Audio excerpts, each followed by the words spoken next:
Hai teman-teman, Kak akan menceritakan peristiwa perlawanan terhadap Belanda di Indonesia yang dilakukan oleh tokoh Pangeran Antasari.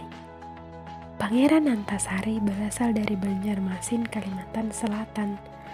Ia lahir pada tahun 1797 di Kayu Tangi, Kabupaten Banjar, Kalimantan Selatan, dengan nama aslinya Gusti Ino Kertapati.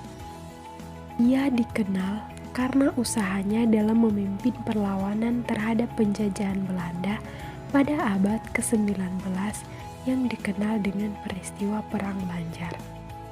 Cikal bakal terjadinya Perang Banjar atau perlawanan tersebut dilakukan karena Belanda melakukan monopoli perdagangan di Kesultanan Banjar.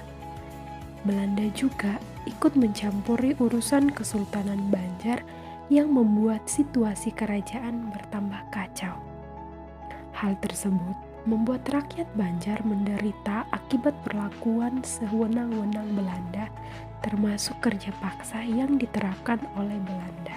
Bentuk-bentuk perlawanan yang dilakukan Pangeran Antasari yakni pada tanggal 25 April 1859, Pangeran Antasari bersama 300 prajurit menyerang tambang batu bara beserta perumahan milik Belanda yang ada di sekitarnya, lalu membakar semuanya.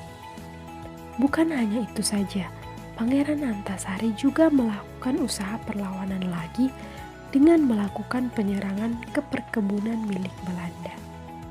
Hasil perlawanan dari Pangeran Antasari berujung mengalami kekalahan pada tahun 1862 yang juga sebagai tanda berakhirnya perang tersebut. Perang itu mengakibatkan di pihak Banjar lebih dari 6.000 orang menjadi korban, sementara pihak Belanda kehilangan hingga 5.000 orang dan 2 kapal uap yang tenggelam. Nah, itulah cerita dari Pangeran Antasari dalam melawan penjajahan Belanda.